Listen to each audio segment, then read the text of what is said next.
Bonjour.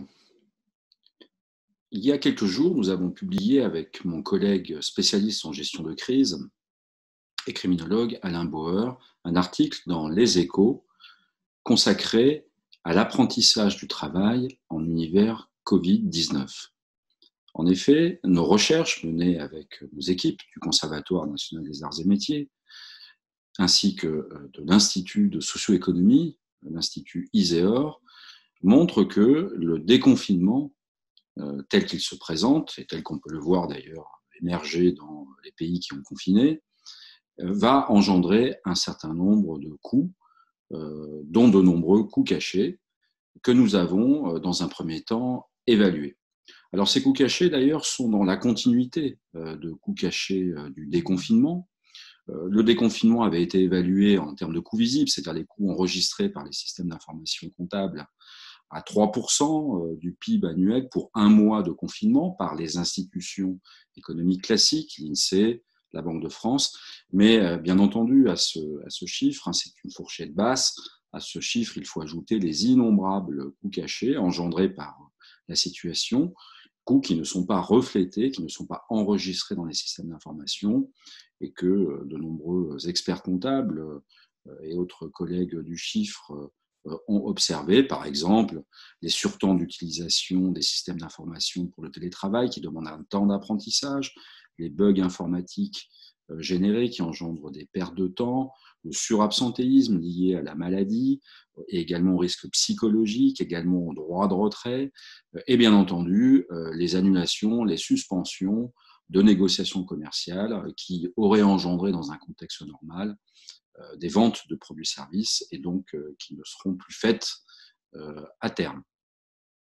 Donc un certain nombre de ces coûts cachés vont se poursuivre pendant le confinement et à cela va s'ajouter également, qu'on peut considérer comme un investissement, mais ça va engendrer en fait du temps et des moyens, l'apprentissage des mesures barrières, l'apprentissage des mesures d'hygiène, de santé et de sécurité au travail à cause d'un environnement en risque sanitaire aigu, cela au sein de toutes les équipes, de la boulangerie de quartier en passant par l'administration jusqu'au grand groupe international, et la réorganisation des processus de production, des plus petits, dans un restaurant quand il réouvrira, jusqu'à bien entendu de plus gros.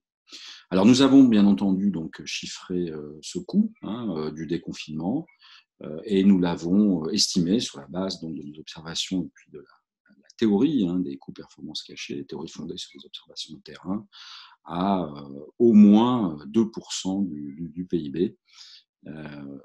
Au moins 50 milliards d'euros par mois de déconfinement, jusqu'à ce qu'il y ait des innovations qui permettent de réinjecter en fait de la croissance dans ce contexte.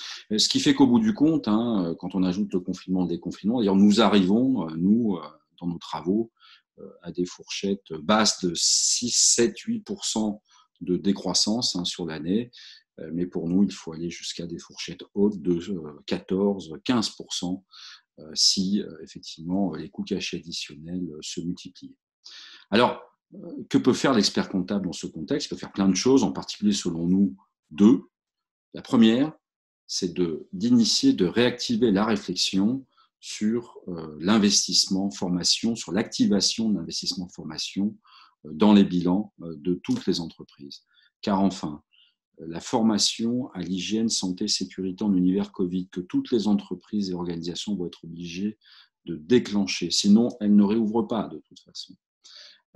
Mais également les formations sur les nouveaux produits-services, même simples et dans certains cas plus complexes, que d'innombrables entreprises vont être obligées de mettre en œuvre, car sinon elles ne vont pas survivre, puisque leurs produits-services actuels ne se vendent pas, ne se vendront plus.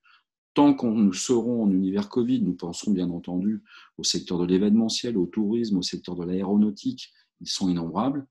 Eh bien, dans l'état actuel des choses, ces formations sont incontestablement rentables. D'autre part, leur contrôlabilité est quasiment assurée. Il suffit de mesurer. Est-ce que nous allons avoir une rotation du personnel dans cet environnement élevé, important? Est-ce que nous allons avoir, ou au contraire, une fidélité importante des personnes? Il suffira de mesurer, mais bien entendu qu'on peut poser la deuxième hypothèse, c'est-à-dire que les personnes ne vont pas quitter l'entreprise dans ce contexte, donc les formations qui vont leur être données pourront être rentabilisées en les fidélisant également. Bref, pour cette famille de formations, il n'y a aucun obstacle à ne pas les activer à l'actif du bilan, et cela d'ailleurs arrangerait bien, d'un point de vue comptable et fiscal, les dirigeants d'entreprise. Le deuxième point de réflexion, un certain nombre d'experts comptables le font déjà, hein, ils réfléchissent, et dans leur mission d'ailleurs de conseil, ils travaillent, c'est bien sûr de travailler sur le coût intégral et la performance intégrale de l'entreprise. Coût intégral, c'est-à-dire quels sont ses coûts visibles, bien reflétés par les systèmes d'information comptable, quels sont également ses coûts cachés, c'est-à-dire tous les coûts qui ne sont pas reflétés dans les comptes de charge en fait, de l'entreprise, un coût lié à l'absentéisme, coût lié au risque, coût lié aux pertes d'opportunités, etc., etc. Et bien entendu, le concept, son corollaire, le concept de performance intégrale. Il y a les performances visibles, hein, les ratios de performance comptables, et bien sûr, on a un certain nombre de performances cachées, notamment d'innovation, de réorganisation immatérielle profitable, hein, des équipes qui préparent les résultats futurs. Eh bien, dans le contexte Covid, l'expert comptable qui saura conseiller ses clients, qui saura lui cartographier en fait ces photographies en fait de coûts intégraux, de performances intégraux pour l'aider dans ses décisions, eh bien, nous sommes convaincus qu'il fera un travail tout à fait profitable et reconnu. Merci.